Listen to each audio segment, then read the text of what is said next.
Yeah, I was actually, when I found out they had been in Montgomery, I just thought I've got to find out more. And I'm a media historian, and so I looked at, my first instinct is always to read the newspaper of the era. So I read the Montgomery Advertiser from 1910, and it was very funny there.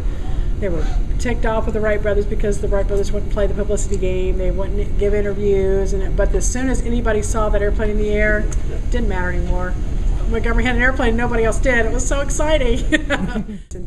Well, I've always loved the Wright Brothers. And so because of that long-standing family tradition, the Wright Brothers, one day I was reading a book about them, and there was this little filler picture in there that had a photograph of this weird building with writing all over it. And I'd never seen it before. I thought, what's that? I almost didn't read it, but I let my eyes drop down to the caption, and it said the Wright Brothers hangar in Montgomery, Alabama. And I said,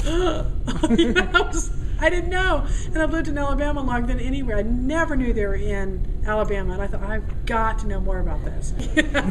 So they forgave the Wright Brothers and then embraced them, and were pleased to be the aviation center of the United States, even though it really only lasted one school semester. There was, the Montgomery school evaporated at that point, and actually never came back in that form, although today Maxwell Air Force Base is a center for air education.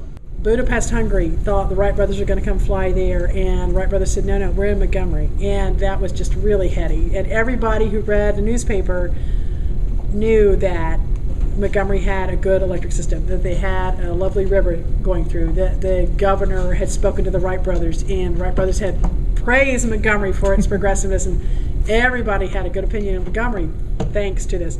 And by the end of the school, the land of the flying school was on, a few years later became Maxwell Air Force Base, and it was pretty important.